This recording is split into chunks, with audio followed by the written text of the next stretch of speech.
အားလုံးပဲမင်္ဂလာပါ1948ခုနှစ်ဖွဲ့စည်းပုံအခြေခံဥပဒေမှာအစ္စလမ်ဘာသာဝင်တိုင်းရင်းသား9ဦးမျိုး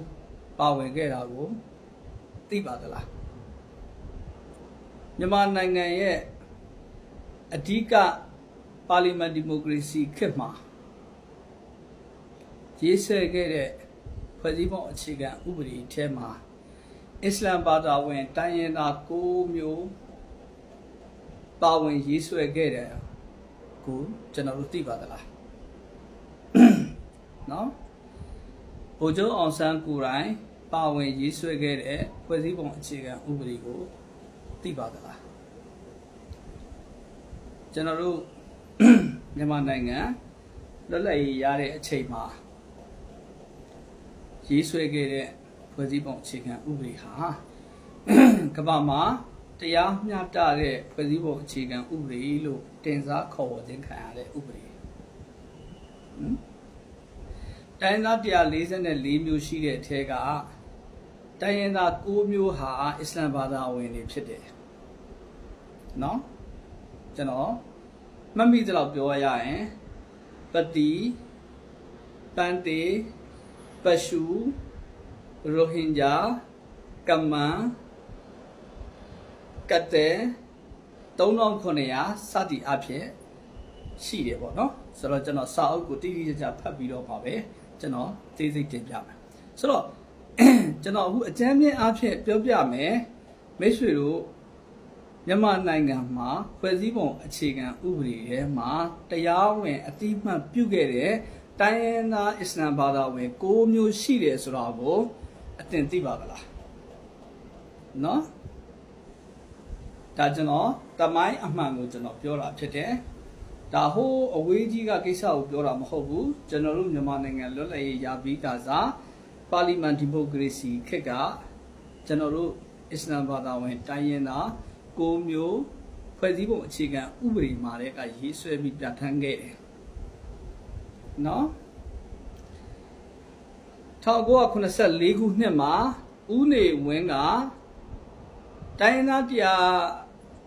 135မျိုးကိုပဲအတည်ပြုလက်ခံပြီးတော့အစ္စလမ်ဘာသာဝင်ဖြစ်နေလို့ဒီတိုင်းသား9မျိုးကိုဖယ်ထုတ်ပြီးတော့84ဥပဒေထဲမှာ135မျိုးဆိုပြီးတော့ရေးဆွဲခဲ့တာကိုသိပါသလားသိပါသလားဒီနေ့ကျွန်တော်တို့အစ္စလမ်ဘာသာဝင်တွေလူနည်းစုဖြစ်နေတဲ့အပေါ်မှာနော်လူများစုဖြစ်တဲ့နော်မြန်မာနိုင်ငံဗုဒ္ဓဘာသာတွေကအလွန်အင်မတန်မှအနိုင်ကျင့်စော်ကားတဲ့ပုံစံမျိုးချိုးတယ်ကျွန်တော်တို့ဒါဘာသာရေးနဲ့တော့မဆိုင်ဘူးဒါပေမဲ့ကျွန်တော်ဘာကြောင့်ဒီစကားကိုပြောလဲဆိုလို့ရှိရင်ဦးနေဝင်းကိုစစ်အာဏာသိမ်းတဲ့နေ့ကနေစပြီးလူတွေမကြိုက်ဘူးတိုးတော်လည်းပဲဦးနေဝင်းကမြန်မာပြည်သူတွေကိုကြိုက်အောင်မလုပ်ခဲ့လဲဆိုရင်ဒီတိုင်းရင်းသားစည်ရင်းတွေကနေပြီးတော့အစ္စလမ်ဘာသာဝင်တွေကိုဖယ်ထုတ်ခဲ့တဲ့အတွက်ဦးနေဝင်းကိုယနေ့အချိန်ထိထိုက်ရှစ်ခိုးနေတဲ့အဖွဲ့အရှိတယ်ဘောပါလားဗိုလ်ချုပ်နေဝင်းကိုဒီနေ့ဒီအချိန်ထိရင်းတဲ့အသေးတွေကနေပြီးတော့ကျေးဇူးတင်တဲ့ဗမာလူအဖွဲ့အစည်းကတည်တံ့ရှိတယ်အဲ့ဒါလေ့လာလိုက်ဟုတ်ပြီနော်ကျွန်တော်ပြောပြမယ်ကျွန်တော်တို့ရိုဟင်ဂျာကိစ္စကိုစိတ်ပူစရာမလိုဘူးရိုဟင်ဂျာကိစ္စကအင်ရှာအလ္လာဟ်တနေ့အဆင်ပြေသွားမယ်နော်ရိုဟင်ဂျာတွေအခြေအနေနှစ်ခုပေါ်မှာသူတို့အတွက်အာမခံချက်ရှိတယ်နံပါတ်1အခြေအနေကရိုဟင်ဂျာတွေနေရက်ပြန်လဲပြီးတော့မိမိနေရက်ဌာနေမှာအေးအေးချမ်းချမ်းနေထိုင်နိုင်ဖို့အတွက်အခြေအနေတစ်ခုရှိတယ်နောက်ထပ်အခြေအနေတစ်ခုကအဲ့ဒီလိုမှမဟုတ်ခဲ့ဘူးဆိုရင်သူတို့အတွက်နိုင်ငံတစ်ခုအနေနဲ့သူတို့မှရှိတယ်ဒီကနေ့စိတ်ပူရမှာကရိုဟင်ဂျာတွေအတွက်မဟုတ်ဘူးဒီကနေ့စိတ်ပူရမှာကကျွန်တော်တို့မြန်မာမွတ်စလင်လူအဖွဲ့အစည်းအတွက်စိတ်ပူရမှာသဘောပေါက်လားကျွန်တော်တို့မြန်မာမွတ်စလင်တွေ နော်ကျွန်တော်တို့ကိုဘယ်အတောင်ပေါက်ပြီးတော့ရောက်လာတဲ့လူတွေလိုမျိုးဘယ်ကျွန်တော်တို့ခေါ်လာတဲ့လူတွေလိုမျိုးကျွန်တော်တို့စကားပြောနေတာမဟုတ်ဘူးကျွန်တော်တို့ကမြန်မာနိုင်ငံရဲ့တိုင်းရင်းသားတွေကိုဥပဒေနဲ့တကွာဖော်ပြခြင်းခံရတဲ့ပုံကိုယ်တွေသဘောပေါက်လားနော်ဒီမြန်မာနိုင်ငံမှာကျွန်တော်တို့အစ္စလာမ်ဘာသာဝင်တိုင်းရင်းသား6မျိုးရှိတယ်နော်ဒီနေ့မိတ်ဆွေတို့သိအောင်ကျွန်တော်ပြောပြတာကြိုက်ချင်ကြိုက်မယ်မကြိုက်ချင်မကြိုက်ဘူးကြိုက်မကြိုက်ကျွန်တော်ဘူးမဆိုင်ဘူးဒါပေမဲ့ကျွန်တော်ခင်ဗျားတို့ကိုကျွန်တော်ပြောပြမယ်နော်ကျွန်တော်တို့မြန်မာနိုင်ငံမှာရှိနေတဲ့မျိုးဆက်သစ်တွေကိုကျွန်တော်တခုပြောမယ်အဲ့ဒါဘာလဲဆိုတော့ကျွန်တော်တို့ပါလီမန်ဒီမိုကရေစီခေတ်ကကျွန်တော်တို့ရဲ့မြန်မာမွတ်စလင်တွေရဲ့အခမ်းကဏ္ဍကိုကျွန်တော်တို့ပြန်ပြီးတော့မှတမိုင်းကွန်းဆက်ချိတ်ဖို့အချိန်တန်ပြီဆိုတော့ကျွန်တော်ပြောမယ်တော့ပေါ့လားဒီနေ့ကျွန်တော်တို့ဟာလားနှစ်ပေါင်း80ကျွန်တော်တို့အိတ်နေတယ်အိတ်ပျော်နေတယ်ဒီနေ့ကျွန်တော်တို့ဘာမှမသိဘူးမြန်မာနိုင်ငံမှာလာနေနေတာနော်လူမျိုးရေးခွဲကြလဲခံရတယ်နော်ကျွန်တော်တို့ကိုအနည်းမျိုးစုံနဲ့ထိုးနှက်နေတယ်ကျွန်တော်တို့ခံနေရတယ်ဘာကြောင့်လဲကျွန်တော်တို့မြန်မာလူအဖွဲ့အစည်းမြန်မာမွတ်စလင်လူအဖွဲ့အစည်းမှာကျွန်တော်တို့ရဲ့အခမ်းကဏ္ဍဘယ်အခြေအနေမှာရှိခဲ့လဲကျွန်တော်တို့မသိဘူးဒါကြောင့်ကျွန်တော်ဒီနေရာနေစကားတစ်ခွန်းပြောမယ်ခင်ဗျားတို့ဒီဗီဒီယိုကိုလည်းနားထောင်ပြီးဒီဗီဒီယိုကိုလည်းတခြားနေရာတွေကိုပြန့်အောင်ခင်ဗျားတို့ share ပေးလိုက်နော်ပြီးရင်ခင်ဗျားတို့လောကမှာကပါလီမန်ဒီမိုကရေစီခေတ်ကဖွဲ့စည်းပုံအခြေခံဥပဒေထဲမှာကျွန်တော်တို့မြန်မာမွတ်စလင်တိုင်းရင်းသား6မျိုးဘယ်လိုရှိခဲ့တယ်လဲအဲ့ဒီဟာကိုခင်ဗျားတို့ပြန်ပြီးအကောင့်နဲ့ပေါ့အကောင့်နဲ့ခင်ဗျားတို့ပြန်ပြီးအသက်တွေ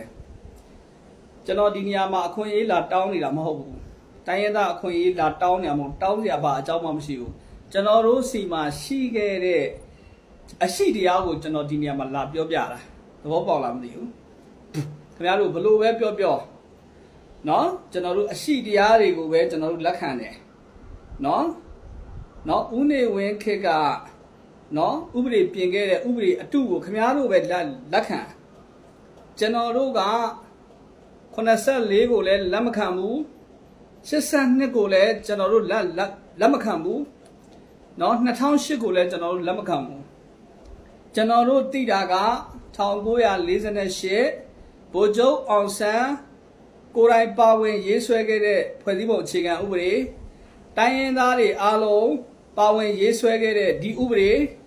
အဲ့ဒီအားလုံးပါဝင်ရေးဆွဲခဲ့တဲ့ဒီဥပဒေကိုပဲကျွန်တော်တို့လက်ခံတာဖြစ်တယ်နိုင်ငံတကာကတည်တဲ့ဖွဲ့စည်းပုံအခြေခံဥပဒေကိုကျွန်တော်တို့လက်ခံတာဖြစ်တယ်ဒါကြောင့်မို့လို့ကျွန်တော်တို့ ਨੇ စကားပြောတဲ့အခါကျရင်ခင်ဗျားတို့ကြံတာတွေကိုယူမလာနဲ့1948ခုနှစ်ဖွဲ့စည်းပုံအခြေခံဥပဒေကိုပဲယူလာခဲ့ခင်ဗျားတို့ ਨੇ ကျွန်တော်တို့ဆွေးနွေးမယ်တော့ပေါက်လားမသိဘူးအဲ့ဒါကြောင့်မလို့ကျွန်တော်ပြောမယ်ကျွန်တော်တို့မြန်မာနိုင်ငံမှာရှိနေတဲ့နော်အစ္စလာမ်ဘာသာဝင်အဖွဲ့အစည်းတွေမှာရှိနေတဲ့ပုဂ္ဂိုလ်တွေလည်းလူငယ်မျိုးဆက်တစ်တွေကိုနေရာပေးဖို့အတွက်အချိန်တန်ပြီဆိုတော့ကျွန်တော်ဒီနေ့ဒီနေရာကနေပြီးတော့တရေစကားကျွန်တော်ပြောခြင်းတယ်လူငယ်တွေဟာနိုင်ငံခေတ်သစ်နိုင်ငံရေးစနစ်မှာကျွန်တော်တို့မွတ်စလင်လူငယ်တွေဟာအားသစ်အင်တာနက်အကောင့်တွေပေါ်ဖို့အတွက်ကျွန်တော်တို့အချိန်ရောက်ပြီဆိုတော့ကိုကျွန်တော်ဒီနေ့တရေစကားကျွန်တော်ပြောကြားလို့တယ်အဲ့တော့ကျွန်တော်ဒီဗီဒီယိုလေးကိုမွတ်စလင်တွေအားလုံးသိအောင်များ share ပေးကိုယ့်အခြေအနေကိုလူတိုင်းသဘောပေါက်အောင်ခင်ဗျားတို့ရှိအောင်ခင်ဗျားတို့လုပ်နော်အားလုံးကိုကျေးဇူးတင်တယ်ဒီဗီဒီယိုကိုခင်ဗျားတို့များ share ပေးလိုက်ကျွန်တော်တို့ရဲ့တိုင်းရင်းသားအခြေအနေကိုအားလုံးကိုခင်ဗျားတို့တင်ပြပေးလိုက်ကျေးဇူးအများကြီးတင်တယ်နောက်ဗီဒီယိုမှာပြန်ဆုံမယ်